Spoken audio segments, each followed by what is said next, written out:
ಈ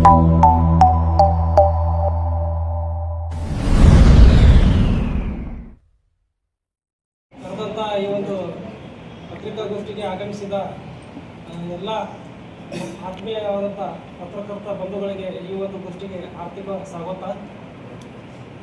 ಸ್ನೇಹಿತರೆ, ಇದು ಪತ್ರಿಕಾಗೋಷ್ಠಿ ಕರೆಯುವ ಉದ್ದೇಶ, ಕಳೆದ ಬಾರಿ ಏನು ಬಿಜಾಪುರ ಜಿಲ್ಲೆಯಲ್ಲಿ ಅಂಬೇಡ್ಕರ್ ಹಬ್ಬ ಅಂತೇಳಿ ಒಂದು 4 ದಿನದ ವೈಚಾರಿಕ ಕ್ರಾಂತಿಯನ್ನು ಮೂಡಿಸುವಂಥ, ಜಾಗೃತಿಯನ್ನು ಮೂಡಿಸುವಂಥ ಒಂದು ಕಾರ್ಯಕ್ರಮವನ್ನು ವಿಶೇಷವಾಗಿ ನಾವು ಮಾಡಿ ಯಶಸ್ವಿಯಾಗಿದ್ದೀವಿ. ಸೊ ಈ ವರ್ಷ ಏನದಲ್ಲ, ಬಾಬಾ ಸಾಹೇಬರ ಅಂಬೇಡ್ಕರ್ ಅವರ 135ನೇ ಜಯಂತಿ ನಿಮಿತ್ತವಾಗಿ ಅಂಬೇಡ್ಕರ್ ಹಬ್ಬ 2026 ಆ ಲಾಂಛನ ಬಿಡುಗಡೆ ಕಾರ್ಯಕ್ರಮ ಇವತ್ತಿನ ಅಧಿಕೃತವಾಗಿ ನಾವು ಚಾಲನೆ ನೀಡ್ತಾ ಇದ್ದೀವಿ. ಆ ಕಾರಣಕ್ಕಾಗಿ ಇವತ್ತು ಈ ಒಂದು ಗೋಷ್ಠಿಗೆ ಆಗಮಿಸಿದಂಥ ನನ್ನ ಪಕ್ಕದಲ್ಲಿ ಲಕ್ಷ್ಮಣ ಹದ್ರಾಳ್ ಪೌರ ಕಾರ್ಮಿಕ ಸಂಘದ ಅಧ್ಯಕ್ಷರು ಉಪಸ್ಥಿತರಿದ್ದಾರೆ. ಅದೇ ರೀತಿ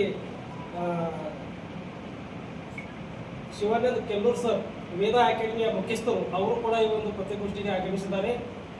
ಅವರ ಪಕ್ಕದಲ್ಲಿ ದಲಿತ ವಿದ್ಯಾರ್ಥಿ ಪರಿಷತ್ ಸಂಘಟನೆಯ ಸಂಸ್ಥಾಪಕರು ಹಾಗೂ ರಾಜ್ಯಾಧ್ಯಕ್ಷರಾದ ಶ್ರೀನಾಥ್ ಪೂಜಾರಿ ಅವರು ಇದ್ದಾರೆ. ಅದೇ ರೀತಿ ನಮ್ಮೊಂದಿಗೆ ಸಂಗಮೇಶ್ ಸಗರ್ ಜಿಲ್ಲಾ ರೈತ ಸಂಘದ ಜಿಲ್ಲಾಧ್ಯಕ್ಷರು, ಅವರು ಕೂಡ ಈ ಒಂದು ಗೋಷ್ಠಿಗೆ ಆಗಮಿಸಿದ್ದಾರೆ. ಅದೇ ರೀತಿ ಕೊನೆಯದಾಗಿ ದಲಿತ ವಿದ್ಯಾರ್ಥಿ ಪರಿಷತ್ ಸಂಘಟನೆಯ ಸಹ ಸಂಚಾಲಕರು ಆದಂಥ ವಿಜಯಪುರ ಜಿಲ್ಲೆಯ ಮಹಾದೇವ್ ಚಲ್ವಾದಿ ಅವರು ಕೂಡ ಆಗಮಿಸಿದ್ದಾರೆ. ನಾನು ಬಾಲಾಜಿ ಕಾಂಬ್ಳೆ, ದಲಿತ ವಿದ್ಯಾರ್ಥಿ ಪರಿಷತ್ ರಾಜ್ಯ ಸಂಚಾಲಕರು. ಈ ಒಂದು ಗೋಷ್ಠಿಯನ್ನು ಉದ್ದೇಶಿಸಿ ನಿಮಗೆ ಮುಂದೆ ಶ್ರೀನಾಥ್ ಪೂಜಾರಿ ಅವರು ವಿಸ್ತಾರವಾಗಿ ಮಾಹಿತಿಯನ್ನು. ಎಲ್ರಿಗೂ ನಮಸ್ಕಾರ ಬಂಧುಗಳೇ. ಇವತ್ತು ನಾವು ಪತ್ರಿಕಾಗೋಷ್ಠಿಯನ್ನು ಕರೆದಿರ್ತಕ್ಕಂಥ ಉದ್ದೇಶ, ಹೋದ ವರ್ಷ ವಿಜಯಪುರ ಜಿಲ್ಲೆಯಲ್ಲಿ ಪ್ರಪ್ರಥಮ ಬಾರಿಗೆ ಅಂಬೇಡ್ಕರ್ ಹಬ್ಬ ಎನ್ನುವಂಥ ವಿನೂತನ ಕಾರ್ಯಕ್ರಮವನ್ನು ನಾವು ಪ್ರಾರಂಭ ಮಾಡಿದ್ದೆವು. ಆ ಕಾರ್ಯಕ್ರಮಕ್ಕೆ ನಾಡಿನ ವಿಚಾರವಂತರು, ಸರ್ಕಾರದ ಮುಖ್ಯಸ್ಥರು ಮತ್ತು ವಿವಿಧ ಪ್ರಗತಿಪರ ಬುದ್ಧಿಜೀವಿಗಳು, ಮಠಾಧೀಶರು ಕಾರ್ಯಕ್ರಮವನ್ನು ಬಂದು ಉದ್ಘಾಟನೆ ಮಾಡಿ ಕಾರ್ಯಕ್ರಮದಲ್ಲಿ ಯಶಸ್ವಿಗೆ ತಾವೆಲ್ಲರೂ ಕೂಡ ಶ್ರಮಿಸಿದ್ದೀರಿ ಮತ್ತು ನೀವೆಲ್ಲರೂ ಕೂಡ ತಮ್ಮ ಪತ್ರಿಕೆಗಳಲ್ಲಿ ಆ ಸುದ್ದಿಯನ್ನು ಪ್ರಸಾರ ಮಾಡುವುದರ ಮುಖಾಂತರ ಕಾರ್ಯಕ್ರಮಕ್ಕೆ ಮೆರುಗು ಕೂಡ ತಂದಿದ್ದೀರಿ. ಆ ಕಾರ್ಯಕ್ರಮವನ್ನು ಈ ವರ್ಷ ನಾವು ಮತ್ತೆ 2ನೇ ವರ್ಷದ ಕಾರ್ಯಕ್ರಮವನ್ನು, ಅಂಬೇಡ್ಕರ್ ಹಬ್ಬ ಎನ್ನುವಂಥ 2ನೇ ವರ್ಷದ ಕಾರ್ಯಕ್ರಮವನ್ನು ಈ ಏಪ್ರಿಲ್ ತಿಂಗಳು 11, 12, 13 4 ದಿನಗಳ ಕಾಲ ಒಂದು ವೈಚಾರಿಕ ಹಬ್ಬವಾಗಿ ವಿಜಯಪುರ ಜಿಲ್ಲೆಯ ಹಬ್ಬವನ್ನು ನಾವು ಆಚರಣೆ ಮಾಡಲಿಕ್ಕೆ ಈ ದಿನ ನಾವು ಸಿದ್ಧತೆಯನ್ನು ಮಾಡ್ಕೋತಾ ಇದ್ದೇವೆ. ಅದರ ಪೂರ್ವಭಾವಿಯಾಗಿ ಆ ಕಾರ್ಯಕ್ರಮದ ಲಾಂಛನ ಬಿಡುಗಡೆಯನ್ನು, ಅಂದರೆ ಲೋಗೋ ಬಿಡುಗಡೆಯನ್ನು ಈ ದಿನ ಪ್ರಾರಂಭ ಮಾಡ್ತಾ ಇದ್ದೇವೆ. ಇವತ್ತಿಗೆ ಬರೋಬ್ಬರಿ 1 ತಿಂಗಳಿಂದ ನಮ್ಮ ಕಾರ್ಯಕ್ರಮ ಪ್ರಾರಂಭ ಆಗ್ತದೆ. ಆ ಲಾಂಛನ ಬಿಡುಗಡೆಗೆ ತಮ್ಮನ್ನೆಲ್ಲರನ್ನ ಸ್ವಾಗತಿಸ್ತಾ, ಈ ಲಾಂಛನ ಬಿಡುಗಡೆಯನ್ನು ವಿಶೇಷವಾಗಿ ನಾವು ಬಾಬಾ ಸಾಹೇಬ್ ಅಂಬೇಡ್ಕರ್ ಆಶಯದಂತೆ ಎಲ್ಲ ತಳ ಸಮುದಾಯಗಳು ಕೂಡ ಒಟ್ಟುಗೂಡಿ ಬಾಬಾ ಸಾಹೇಬ್ ಅಂಬೇಡ್ಕರ್ ಅವರನ್ನ ನೆನಬೇಕಾಗಿದೆ. ಇಡೀ ಭಾರತ ದೇಶದ ಎಲ್ಲ ಶೋಷಿತ ಸಮುದಾಯಗಳು, ಎಲ್ಲ ಜನವರ್ಗಗಳು ಕೂಡಿ ಬಾಬಾ ಸಾಹೇಬ್ ಅಂಬೇಡ್ಕರ್ ಅವರ ಆಶಯದಂತೆ ನಾವೆಲ್ಲರೂ ಕೂಡ ಭಾತೃತ್ವ ಭಾರತವನ್ನು ಕಟ್ಟಬೇಕಾಗಿದೆ. ಸಂವಿಧಾನದ ಆಶಯದಂತೆ ಭಾರತವನ್ನು ಉಳಿಸ್ಕೊಳ್ಬೇಕಾಗಿದೆ. ಆ ನಿಟ್ಟಿನಲ್ಲಿ ಬಾಬಾ ಸಾಹೇಬ್ ಅಂಬೇಡ್ಕರ್ ಜಯಂತಿಯ ನಿಮಿತ್ತವಾಗಿ ನಾವು 11ನೇ ತಾರೀಕಿಗೆ, ಅಂದರೆ 11ನೇ ತಾರೀಕು ವಿಶೇಷವಾದ ದಿನ, ಅಂದು ಮಹಾತ್ಮ ಜ್ಯೋತಿಬಾ ಫುಲೆ ಅವರ ಜನ್ಮದಿನ ಏಪ್ರಿಲ್ 11. ಅವತ್ತು ನಾವು ಕಾರ್ಯಕ್ರಮವನ್ನು ಉದ್ಘಾಟನೆ ಮಾಡಿ ಏಪ್ರಿಲ್ 14 ಬಾಬಾ ಸಾಹೇಬ್ ಅಂಬೇಡ್ಕರ್ ಅವರ ಜನ್ಮದಿನ. ಆ ದಿನ ನಾವು ವಿಜೃಂಭಣೆಯಿಂದ ಕಾರ್ಯಕ್ರಮವನ್ನು ಮುಕ್ತಾಯಗೊಳಿಸ್ತೇವೆ. ಈ ವಿಭಿನ್ನವಾಗಿರ್ತಕ್ಕಂಥ 4 ದಿನಗಳ ಕಾರ್ಯಕ್ರಮದಲ್ಲಿ ನಾಡಿನ ಚಿಂತಕರು, ಬುದ್ಧಿಜೀವಿಗಳು, ರಾಷ್ಟ್ರ ಮತ್ತು ರಾಜ್ಯ ಮಟ್ಟದ ಎಲ್ಲ ವಿಚಾರವಾದಿಗಳು ಬಂದು ಈ ಕಾರ್ಯಕ್ರಮದಲ್ಲಿ ಪಾಲ್ಗೊಳ್ಳಲಿದ್ದಾರೆ, ತಮ್ಮ ವಿಚಾರವನ್ನು ಮಂಡಿಸಲಿದ್ದಾರೆ. ಸಂವಾದ ಗೋಷ್ಠಿಗಳು ನಡೀತವೆ, ಯುವಜನೋತ್ಸವಗಳು ನಡೀತವೆ, ಯುವಜನ ಗೋಷ್ಠಿಗಳು ನಡೀತವೆ. ಸಾಯಂಕಾಲ ಅದ್ಭುತವಾಗಿರ್ತಕ್ಕಂಥ ವೈಚಾರಿಕ ಸಾಂಸ್ಕೃತಿಕ ಕಾರ್ಯಕ್ರಮಗಳು ಕೂಡ ಈ ಅಂಬೇಡ್ಕರ್ ಹಬ್ಬದಲ್ಲಿ ಇರಲಿದೆ. ಈ ಅಂಬೇಡ್ಕರ್ ಹಬ್ಬ ವಿಜಯಪುರ ಜಿಲ್ಲೆಯ ಸಮಸ್ತ ಜನರ ಹಬ್ಬವಾಗಿ ನಾವು ಆಚರಣೆ ಮಾಡಲಿಕ್ಕೆ ಬೇಕಾದ ರೀತಿಯಲ್ಲಿ ರೂಪಿಸಿದ್ದೇವೆ. ಆ ಲಾಂಛನವನ್ನು ನಮ್ಮ ವಿಜಯಪುರ ನಗರದಲ್ಲಿರ್ತಕ್ಕಂಥ ಪೌರ ಕಾರ್ಮಿಕರಿಂದ ಲಾಂಛನವನ್ನು ಬಿಡುಗಡೆಗೊಳಿಸಬೇಕು ಅಂತೇಳಿ ನಾವು ತೀರ್ಮಾನ ತೆಗೆದುಕೊಂಡಿದ್ದೇವೆ. ಆ ಕಾರಣಕ್ಕಾಗಿ ನಮ್ಮ ಪೌರ ಕಾರ್ಮಿಕ ಸಹೋದರಿಯರು ಬಂದು ಆ ಲಾಂಛನವನ್ನು ಬಿಡುಗಡೆಗೊಳಿಸಬೇಕು. ಮತ್ತು ಆ ಲಾಂಛನ ಬಿಡುಗಡೆಗೊಳಿಸಿದ ಕಾರ್ಯಕ್ರಮಕ್ಕೆ ನಾವು, ಈ ಕಾರ್ಯಕ್ರಮ ಕೇವಲ ಒಂದು ಸಂಘಟನೆ ಅಲ್ಲ, ವಿಜಯಪುರ ಜಿಲ್ಲೆಯ ಎಲ್ಲ ಸಂಘ ಸಂಸ್ಥೆಗಳು, ಅದರಂತೆ ನಮ್ಮ ವೇದ ಅಕಾಡೆಮಿಯ ಮುಖ್ಯಸ್ಥರಾಗಿರ್ತಕ್ಕಂಥ ನಮ್ಮ ಶಿವಾನಂದ ಕೆಲ್ಲೂರ್ ಸರ್ ಆಗಿರ್ಬೋದು, ಮತ್ತೆ ವಿವಿಧ ಸಂಘ ಸಂಸ್ಥೆಗಳು ಕೂಡ ಈ ಕಾರ್ಯಕ್ರಮದಲ್ಲಿ ಪಾಲ್ಗೊಳ್ಳಲಿಕ್ಕೆ ಮುಂದೆ ಬಂದಿದ್ದಾರೆ. ಅವರೆಲ್ಲರನ್ನ ಒಳಗೂಡಿ ನಾವು ಮುಂದಿನ ಕಾರ್ಯಕ್ರಮಗಳನ್ನು, ಸಭೆಗಳನ್ನು ಮಾಡಲಿಕ್ಕೆ ನಾವೇನು ಮಾಡ್ತಾ ಇದ್ದೀವಪ್ಪ ಅಂತಂದರೆ, ಈಗ ಅದರ ಸಿದ್ಧತೆಗೋಸ್ಕರ ಇವತ್ತು ಲಾಂಛನ ಬಿಡುಗಡೆ ಮಾಡ್ತಾ ಇದ್ದೇವೆ. ಇವತ್ತು 11ನೇ ತಾರೀಕು. ನಾವು ಮುಂದಿನ 11ನೇ ತಾರೀಕಿಗೆ ಮುಂದಿನ 11ನೇ ತಾರೀಕಪ್ಪ ಏಪ್ರಿಲ್ 11ನೇ ತಾರೀಕಿನಿಂದ ನಮ್ಮ ಅಂಬೇಡ್ಕರ್ ಹಬ್ಬ ಪ್ರಾರಂಭ ಆಗ್ತದೆ. ಬರೋಬ್ಬರಿ ಒಂದು ತಿಂಗಳ ತಯಾರಿಗಾಗಿ ಇವತ್ತು ಲಾಂಛನವನ್ನು ಬಿಡುಗಡೆ ಮಾಡ್ತಾ ಇದ್ದೇವೆ. ಈಗ ನಮ್ಮ ಪೌರ ಕಾರ್ಮಿಕ ಬಂಧುಗಳ ಒಂದು ಲಾಂಛನ ಬಿಡುಗಡೆಗೊಳಿಸಬೇಕಂತ ಕೇಳ್ತಾ ಇದ್ದೇವೆ.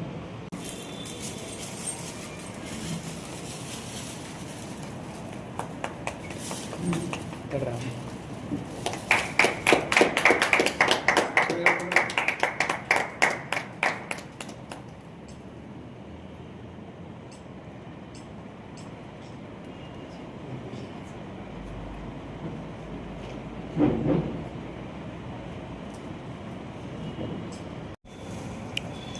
2026ನೇ ಸಾಲಿನ ಅಂಬೇಡ್ಕರ್ ಹಬ್ಬ, ಈ ಹಬ್ಬವನ್ನು ಏಪ್ರಿಲ್ 11, 12, 13ರಂದು ಅತ್ಯಂತ ವಿಶಿಷ್ಟವಾಗಿ ಆಯೋಜನೆಯನ್ನು ಮಾಡ್ತಾ ಇದ್ದೀವಿ. ಇದರ ಪ್ರಮುಖ ರೂವಾರಿಗಳು ನಮ್ಮ ಶ್ರೀನಾಥ್ ಪೂಜಾರಿ ಅವರ ದಲಿತ ವಿದ್ಯಾರ್ಥಿ ಪರಿಷತ್ ಅಡಿಯಲ್ಲಿ 3 ದಿನಗಳ ವಿಶಿಷ್ಟವಾದಂಥ ಕಾರ್ಯಕ್ರಮ ಆರಂಭ ಆಗ್ತಾ ಇದೆ. 4 ದಿನಗಳ ಕಾಲ 11, 12, 13, 14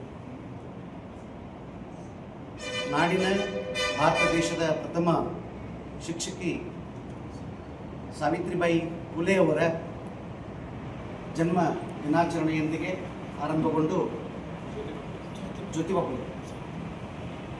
ಫುಲೆ ಅವರ ಜನ್ಮ ದಿನಾಚರಣೆಯೊಂದಿಗೆ ಆರಂಭಗೊಂಡು ಡಾಕ್ಟರ್ ಬಾಬಾ ಸಾಹೇಬ್ ಅಂಬೇಡ್ಕರ್ ಅವರ 135ನೇ ಜನ್ಮ ದಿನಾಚರಣೆಯಂದು ಸಂಪನ್ನಗೊಳ್ತಾ ಇದೆ. ಈ 4 ದಿನಗಳ ಕಾಲ ಇಡಿಯಾಗಿ ವಿಶಿಷ್ಟ ಗೋಷ್ಠಿಗಳನ್ನು ಆಯೋಜನೆ ಮಾಡಲಾಗಿದೆ. ನಾಡಿನ ಎಲ್ಲ ಭಾಗಗಳಿಂದ ಪಂಡಿತರು ಹಿಡ್ಕೊಂಡು ಪಾಮರರವರೆಗೆ ಯುವಜನರು, ಸಾಹಿತಿಗಳು ಎಲ್ಲರೂ ಈ ಕಾರ್ಯಕ್ರಮಕ್ಕೆ ಆಗಮಿಸ್ತಾ ಇದ್ದಾರೆ. ವಿಶಿಷ್ಟವಾದಂಥ ಗೋಷ್ಠಿ, ಮಹಿಳಾ ಸಬಲೀಕರಣ, ದಲಿತೋದ್ಧಾರ ಈ ಎಲ್ಲ ವಿಚಾರಗಳನ್ನು ಇಟ್ಕೊಂಡು ಈ ಒಂದು ಅಂಬೇಡ್ಕರ್ ಹಬ್ಬವನ್ನು ಆಯೋಜನೆಗೊಳಿಸಲಾಗಿದೆ. ಇದಕ್ಕೆ ವಿದ್ಯುಕ್ತವಾಗಿ ಇವತ್ತು ಲಾಂಛನ ಬಿಡುಗಡೆಗೊಳಿಸುವುದರ ಮೂಲಕ ಮುಂಬರುವ ದಿನಗಳಲ್ಲಿ ಅನೇಕ ಸರಣಿ ಸಭೆಗಳನ್ನು ಕೂಡ ನಾವು ಮಾಡಬೇಕಾಗತ್ತೆ. ಆ ಸರಣಿ ಸಭೆಗಳಿಗೆ ಇವತ್ತು ಚಾಲನೆ ಸಿಕ್ಕು ಮುಂದಿನ 1 ತಿಂಗಳ ಕಾಲ ನಿರಂತರವಾಗಿ ಈ ಸಭೆಗಳನ್ನು ಆಯೋಜನೆ ಮಾಡಿ ಇದರ ಕಾರ್ಯಕ್ರಮದ ಯಶಸ್ಸಿಗೆ ನಾವೆಲ್ಲರೂ ಒಟ್ಟಾಗಿ ಕೆಲಸ ಮಾಡಿ ಅಂಬೇಡ್ಕರ್ ಅವರನ್ನು ಅತ್ಯಂತ ವಿಶಿಷ್ಟ ರೀತಿಯಲ್ಲಿ ಸ್ಮರಿಸಿಕೊಳ್ಳೋಣ ಅಂತಿಕೊಂಡು ಈ ಸಂದರ್ಭದಲ್ಲಿ ಹೇಳಕ್ಕೆ ಇಷ್ಟಪಡ್ತೀನಿ. ಧನ್ಯವಾದ. ವಿಜಯಪುರ ಜಿಲ್ಲೆಯಲ್ಲಿ ಕ್ರಾಂತಿಕಾರಿ ಬಸವಣ್ಣನವರ ನೆಲದಲ್ಲಿ ನಾವೆಲ್ಲರೂ ಕೂಡ ಬದುಕಬೇಕಾಗಿದೆ, ಬಾಳಬೇಕಾಗಿದೆ. ಈ ಅಂಬೇಡ್ಕರ್ ಆಶಯದಂತೆ ನಾವೆಲ್ಲರೂ ಕೂಡ ಕ್ರಾಂತಿಕಾರಿ ಮನಸ್ಥಿತಿಯಿಂದ ಸಮಾನತೆಗೋಸ್ಕರ ಅರಿವನ್ನು ಮೂಡಿಸಿಕೊಂಡು ಅರಿವಿನ ಮೂಲಕ ಹಬ್ಬವನ್ನು ಆಚರಣೆ ಮಾಡೋಣ ಅಂತಕ್ಕಂಥದ್ದು ಈ ಲಾಂಛನೆಯ ಉದ್ದೇಶ. ಈ ಲಾಂಛನೆ ಸಮಗ್ರ ಜನರನ್ನು ಒಳಗೊಂಡಿರ್ತಕ್ಕಂಥ ಲಾಂಛನ.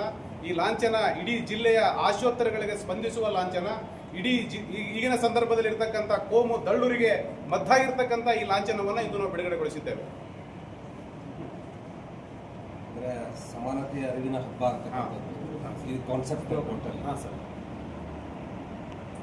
ಈಗ ಕಾರ್ಯಕ್ರಮದ ವಿಶೇಷತೆ ಏನು, ರೂಪರೇಷೆ ರೆಡಿ ಆಗಿದೆ ಸರ್? ಇನ್ನು ಇವತ್ತಿನಿಂದ ನಾವು ರೂಪರೇಷೆಗಳನ್ನು ಪ್ರಾರಂಭ ಮಾಡ್ತಾ ಇದ್ದೇವೆ.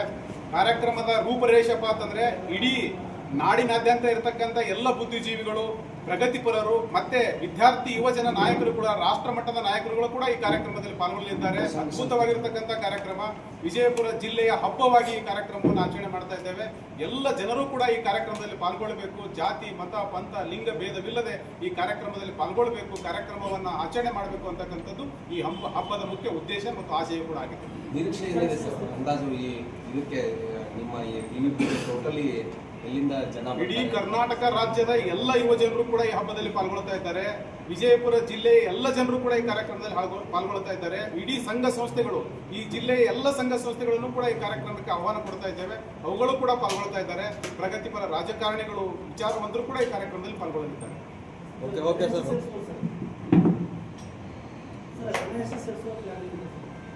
ಜನ ಕನಿಷ್ಠ ಏನೂ ಇಲ್ಲಪ್ಪ ಅಂತಂದ್ರೂ ನಾವು ಒಂದು 5,000 ರಿಂದ 10,000 ಜನರು ಈ ಕಾರ್ಯಕ್ರಮದಲ್ಲಿ ಪಾಲ್ಗೊಳ್ಳಲಿದ್ದಾರೆ. ಹನುಮಂತರಾಯ ರಂಗಮಂದಿರದಲ್ಲಿ ಬೆಳಿಗ್ಗೆ ಏನಪ್ಪಾ ಅಂತಂದ್ರೆ ಜನವರಿ 11ರಿಂದ ಇದು ಏಪ್ರಿಲ್ 11ರಿಂದ 14ರವರೆಗೆ ಸತತ 4 ದಿನಗಳ ಕಾಲ ಕನಗಲ್ ಹನುಮಂತರಾಯ ರಂಗಮಂದಿರದಲ್ಲಿ ಕಾರ್ಯಕ್ರಮ ಆಯೋಜನೆ ಮಾಡಲಾಗಿದೆ. ರ್ಯಾಲಿ